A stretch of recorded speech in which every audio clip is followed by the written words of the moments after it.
Hey guys, in this video, I want to talk to you about 5 stages of grief and where I am at this stage coming right now.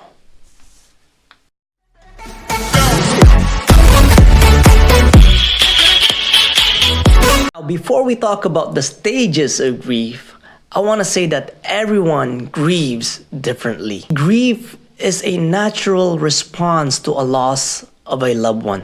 And there are 5 stages of grief according to Kubler-Ross.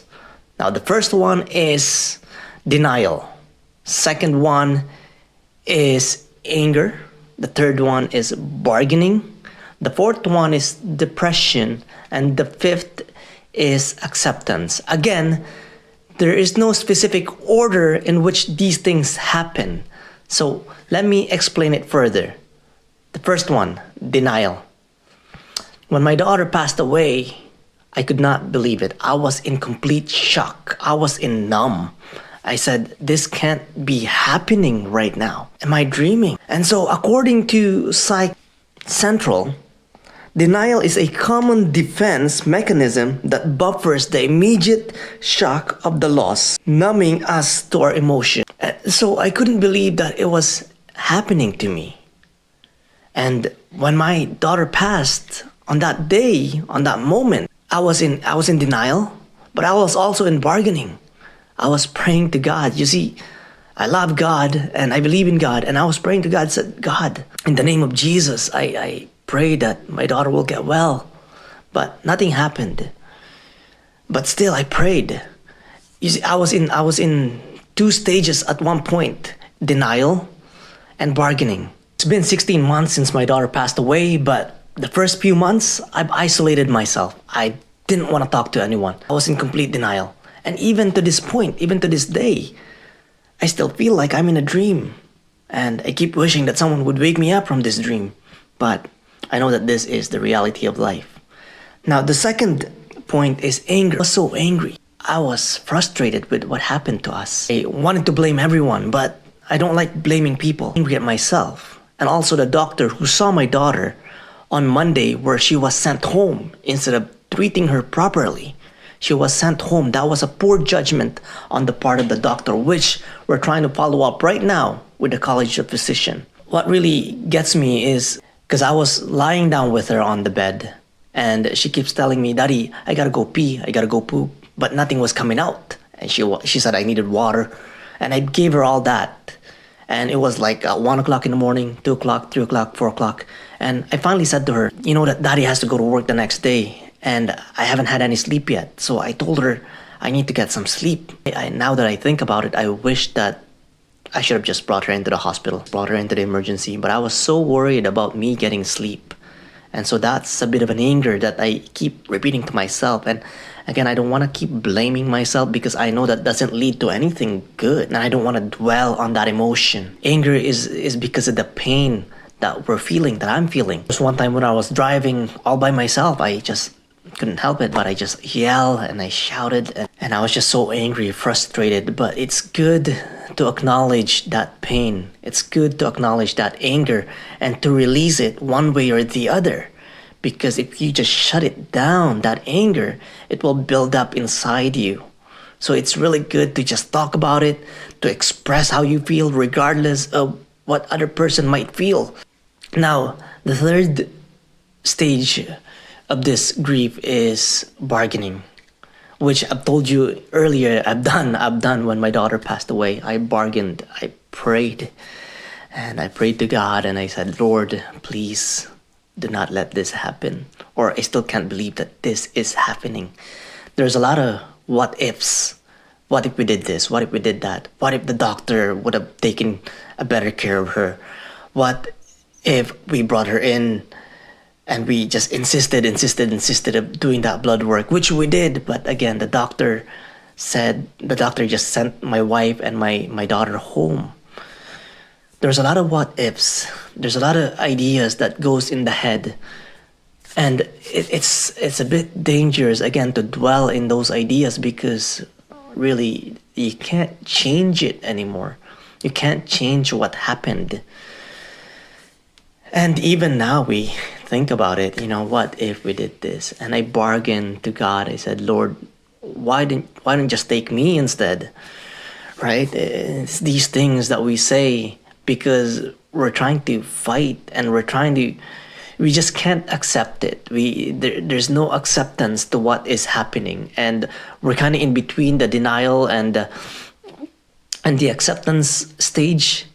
But at the same time, it all goes back to grief. These stages, again, there's no specific order to these. Sometimes I'll feel like I'm bargaining with the Lord, and at the same time, I feel like I'm in complete denial or I'm angry. There's no specific order. And the thing with grieving is that there's no right or wrong. Don't let anybody tell you that what you're doing is wrong. And what's happening now in our society, especially with the social media, like for example, myself, when I lost my daughter, the first thing I did was started Googling how to grieve, or how should I feel.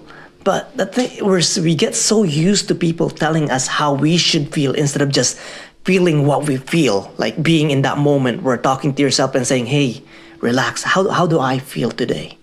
What is going through my head?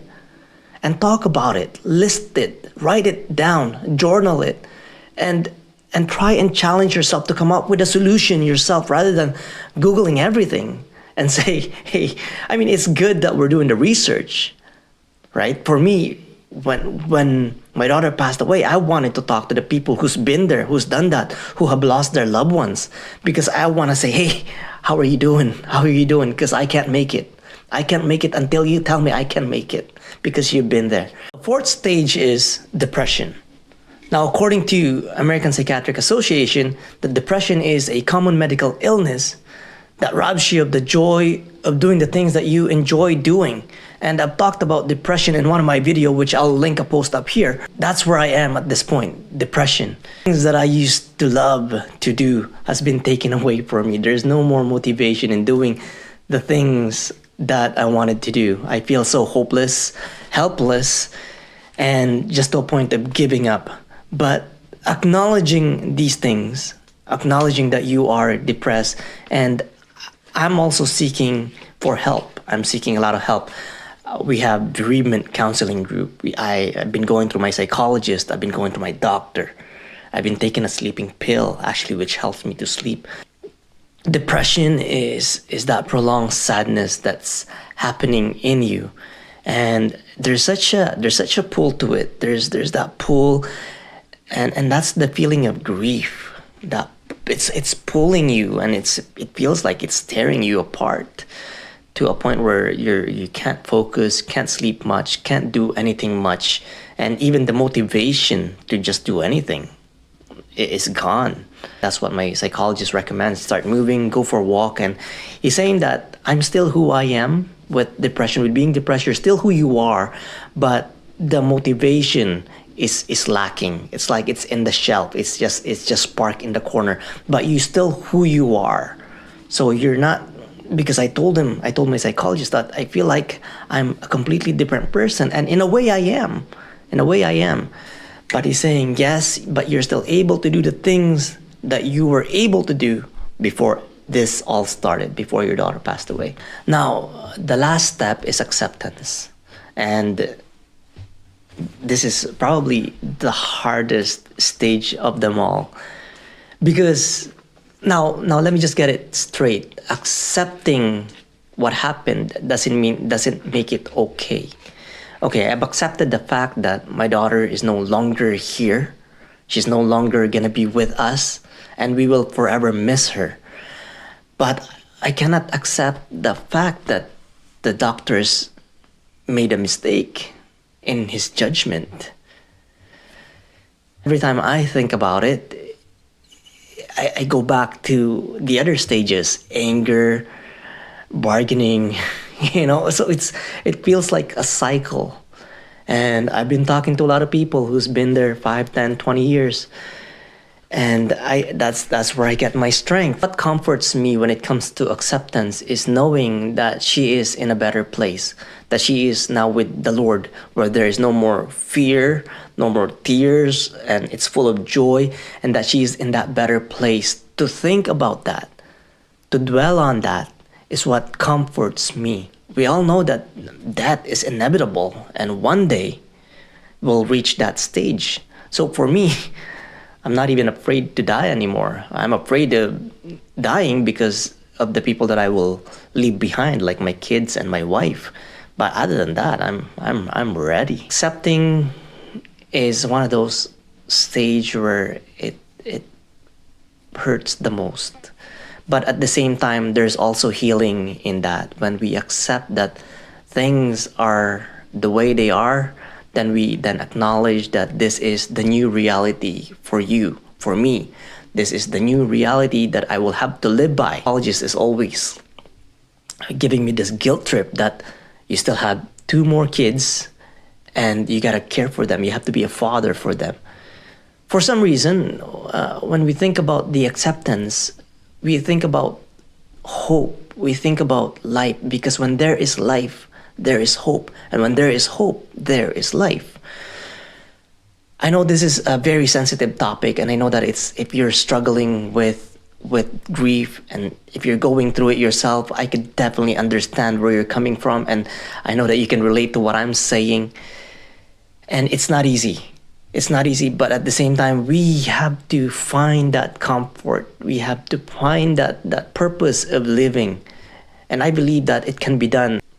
These are the stages of grief. Comment below. Let me know what stage are you in and what are you doing to help yourself.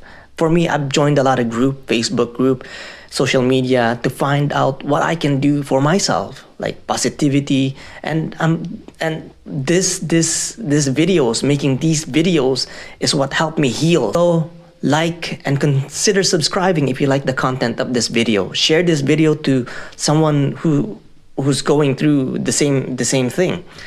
Thank you so much for taking the time to listen to me, and we'll see you later.